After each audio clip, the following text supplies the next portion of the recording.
25 years ago, Tim Burton got fired. The result? Batman Forever. In this video, Justin and I revisit the film. Why did this movie even get made? Who was originally cast in it? And what's up with the nipples? We also speak with Batman expert Londyn Victoria Jackson on the film's most shocking secrets in this episode of Did It Age Well? What are you? I'm Batman. Batman. Nope, not that one. Batman and Robin. Not that one. Nope. Nope. Nada. Batman! I knew you'd say that. No, you didn't. Nope.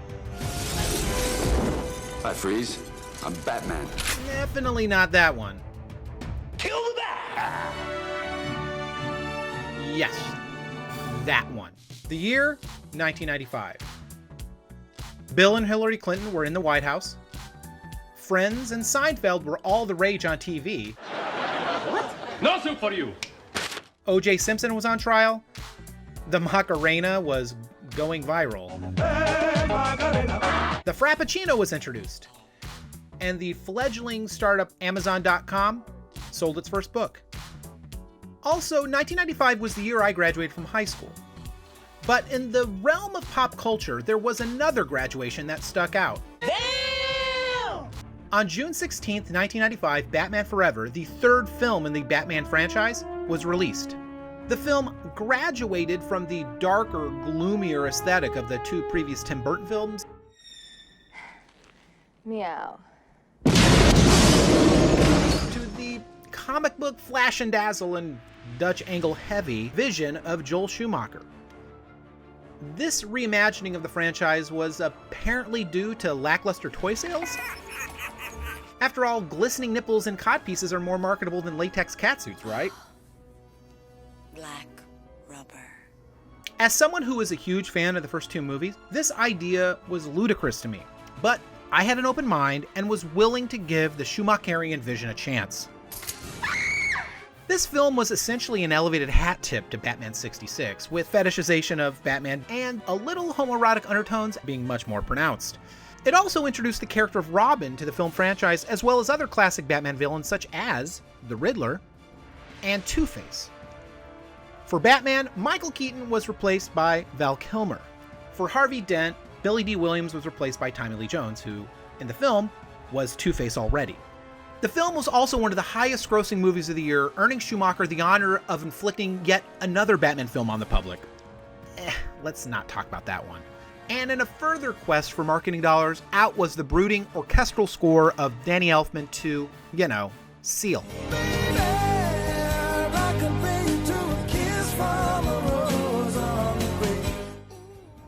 So, today I ask, Batman Forever, did it age well? What are some initial hot takes you had on Batman Forever? I absolutely hate that movie. I forgot how much I hated it until I watched it again. If you're trying to make a comedy, you better be damn sure that it's funny. And it's just not funny. It's just painfully, cringily unfunny. And they hit you with that immediately. The first line in the movie, Batman suits up, he's about to get in the Batmobile, and Alfred, he comes out and he says, "Can I persuade you to take a sandwich, sir?" And Val Kilmer's Batman replies, I'll get drive-through. Immediately I cringe. I felt like Joel Schumacher was in a love affair with the Dutch angle. Like, Yes. every other damn shot was a Dutch angle. Yes, too much, way too much. So, Justin, I know you do not like this film, but is there anything you could find in it that you liked? I would start with Nicole Kidman in playing a character named Chase Meridian. First of all, that name is hilarious and great. Chase. And what a grand pursuit you must be. And I feel like she really understands how to play this character in a campy tone and still somehow fit into the dark aesthetic that's been established by previous films. Like, somehow she works weirdly in this film. Although her character has no professional ethics at all. She's a very shady therapist. Absolutely. I mean, that's kind of why I like her. The other thing I really enjoyed about this movie was the Robin sexy laundry scene where he's just showing Alfred how it's done. One of the things I like about this film is I actually like Val Kilmer. I know he sometimes gets criticized as Batman. I thought he wasn't the problem. It was the script. It was the direction. Val Kilmer, I thought, did fine. This may be sacrilege. I might even like Val Kilmer's Bruce Wayne better than Michael Keaton's Bruce Wayne, not Batman. Bruce Wayne. I can't compare just because the scripts are so different, you know, and the directors are different. Maybe Val with Burton at the helm and a great script would have somehow been better. Another thing I liked about this film, there's that car chase scene, and it's a scene where famously he ends up like taking the Batmobile up the wall. Yeah, that was cool. And I think part of the reason that was cool is because the cars that were chasing were all classic 50s, 60s cars with machine guns attached to them, shooting, going after the Batmobile. That 1000% was a hat tip to Batman 66. Yes. One more thing I'll say I did enjoy, although I wish they had gone further with it, was a suggestion that the Riddler was gay and had a latent attraction to Bruce Wayne. And I thought there was a strong homosexual subtext there. I feel like if that had been explored further, would have been really interesting. Of course, I understand completely why in 1995, Warner Brothers making a film for kids didn't want to go there too far, but I feel like Schumacher kind of hinted at it. I mean, I think there's a lot of homoerotic subtext in this movie across the board. Start with the bat suits. I think the glaring thing that sticks out for me is just the script. I mean, basically this film just consists of villains setting up the super obvious traps for Batman and Batman walking right into him like an idiot. And then, luckily for him, like the villains suck at making traps, so they're like really badly made, and then somehow he gets out of them. Like that's basically your plot of this movie. And it's just like, okay, guys, that's the best you could do. I'm wondering if one of the reasons why it didn't work for you and for many people is because it was like a confluence of Greek tragedy, camp, film noir, and it just never gelled in the right way. The formula wasn't right. Was it too much Greek tragedy, not enough camp, or too much camp, not enough film noir? I mean, what do you think? Yeah, I agree. And I think to try to make a film by formula is always a mistake. You know, it's kind of like a committee trying to make a Frankenstein monster out of a film. Yeah. You know, oh, let's keep the dark tone from Burton's with the dark aesthetic slightly and get a brooding character with Val Kilmer, but also let's bring Jim Carrey in. What are you talking about? They just let him do whatever. He absolutely did not inhabit a character other than Jim Carrey in Green Spandex, which, you know, is enjoyable. I love Jim Carrey. He's a genius. It's not the Riddler. Tommy Lee Jones, for me, was way overdoing it. I hated him. It was kind of surreal. It was uncomfortable, cringy, like he's the wrong guy, and he's being asked to do the wrong thing. The other thing I was gonna add was the clear lack of security at Wayne Manor. Yes. And, like, what is going on there? How in the hell are Two-Face and the Riddler just gonna walk in? Like, all they have to do is, like, knock on the door during Halloween and knock out Alf. That's it? That's all you gotta do? You got this enormous house, and the only personnel staff is Alfred. The one guy in charge of the whole house. And by the way, he fixes the motorcycles and the cars. He's a mechanic. And he also makes the bat suits. How much time does this guy have? What I didn't like, obviously the cornerstone is a script. Leaving aside the homosexual desire for Bruce Wayne, the first time we see Edward Nygma, it's at Wayne Enterprises electronic division, and Bruce Wayne walks in with his entourage, essentially, and we don't really know what that department does. We see a lot of like Erlenmeyer flasks and tubes and everything whirling about, but Edward Nygma approaches him the second he arrives and is basically asking for funding for his mind control project, which he is completely open about. And Bruce Wayne doesn't immediately say, "Are you effing nuts? Mind control? Wait, this is being funded by me? Wait, this guy works for my company and he's talking about mind control? You're fired.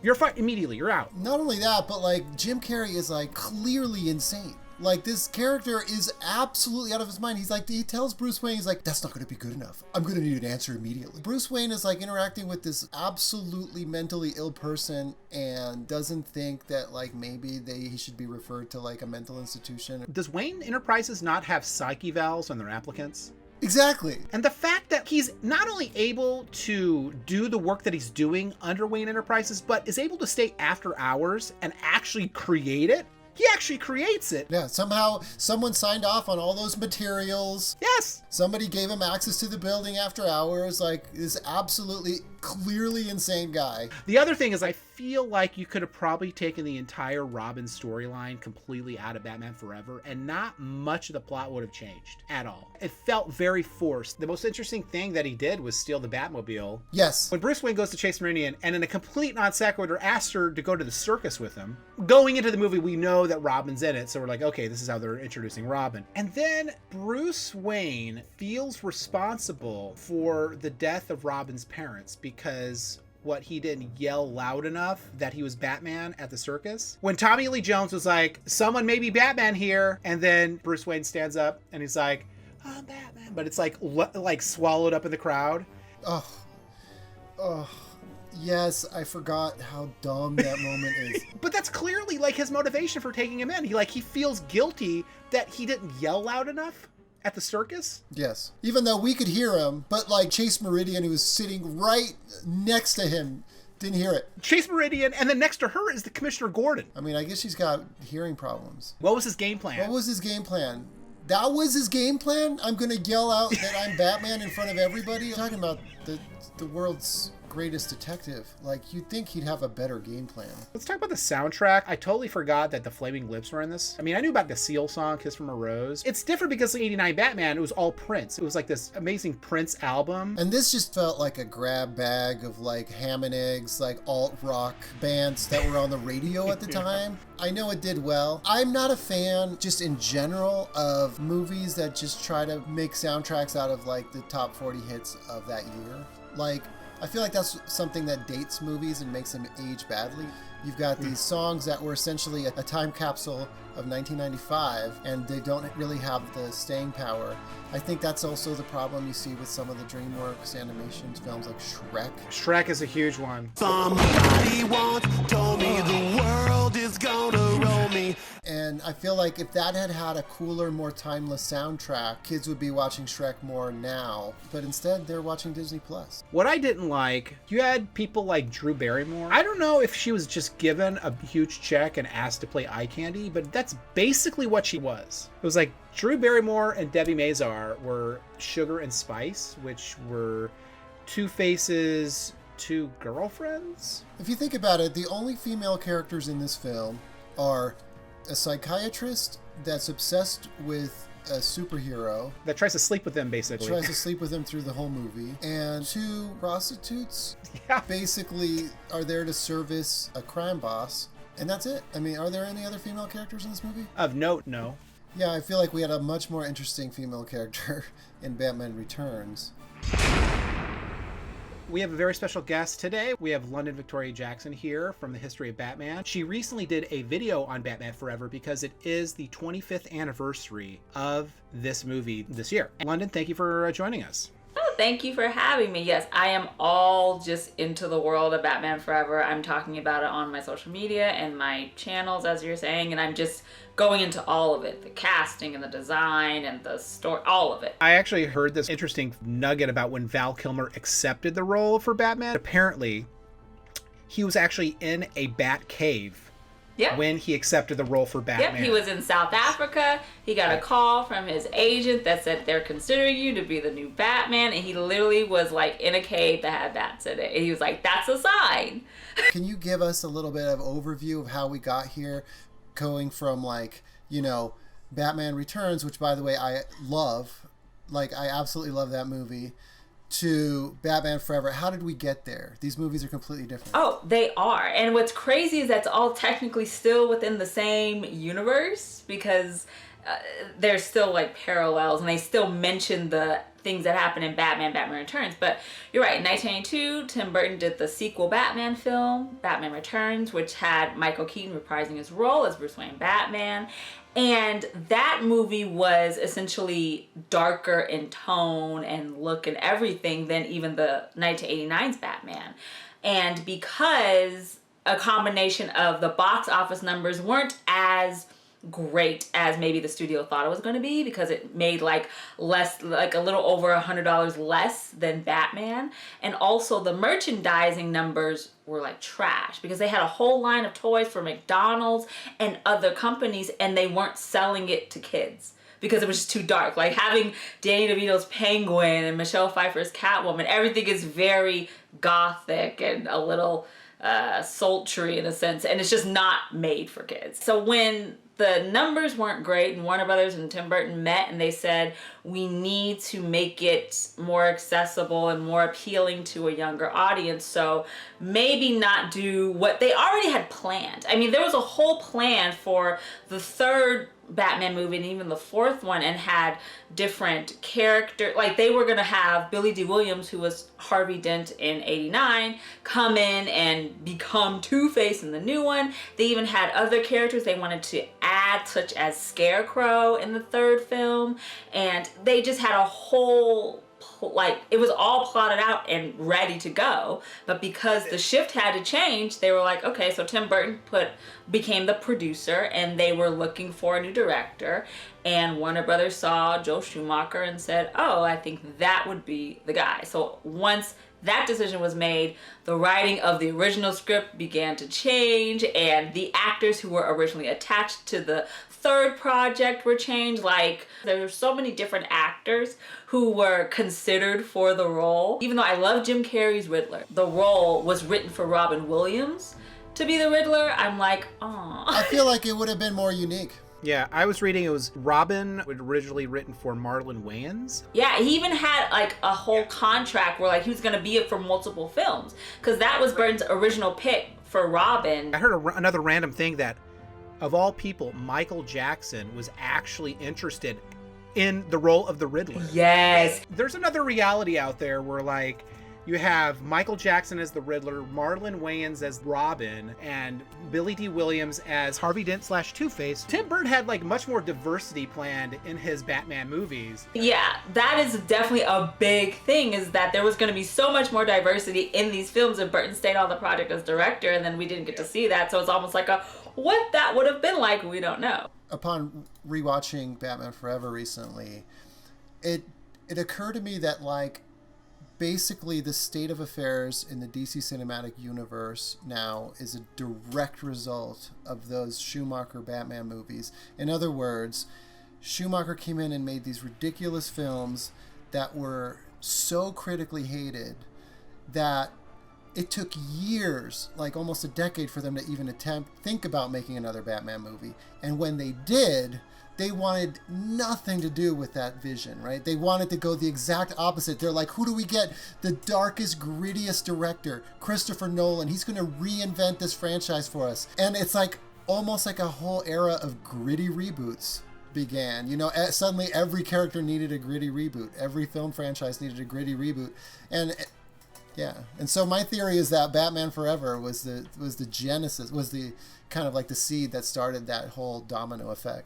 I 100% agree with you, because when Batman Forever and then Batman and Robin came out and it didn't do as well as they hoped, I think that scared them to even try to do any type of campy Batman anything, because of the really bad response in '97. And then 8 years later it was Batman Begins, and they wanted to do literally reboot the entire Batman everything on the big screen, and they were like, okay, we need to make it darker. And now, and I think the only problem with that is that now when people see Batman, especially people who grew up on Batman through Christian Bale's interpretation and everything, they're like, oh, Batman can't be campy or light or fun. I think the Nolanverse set the tone for all the Batman that we've seen over the past like almost 20 years. Well, thank you so much for joining us, Londyn. Thank you for having me. I love talking about all the Batman movies, but this one fascinates me so much. Batman Forever. Did it age well? No. Not at all. I had fun, in a sense, watching it. I can appreciate camp. I think we're both in complete agreement there. I wouldn't bother. It'd definitely be low on the list of things to watch. I would say the only reason to watch this would be for historical context of like the story of Warner Brothers making this. Other than that, like if you're looking for a good Batman movie, go watch Tim Burton's 89 Batman, go watch Batman Begins. Thanks everybody for watching. This is Did It Age Well? If you liked this video, please like and subscribe. We also do another show called Film School, which has Justin and I diving into nerdy film topics. And comment below. Let us know if you liked this movie or hated it. Let us know if you think it aged well. And also comment below if you have other movies you'd like us to review for Did It Age Well? We're trying to stick to movies from the 80s, 90s, maybe early aughts. Basically, we're trying to pick movies that like at one point were relevant and interesting, and we want to see if they still are. So comment below, let us know. Thanks everybody. Peace.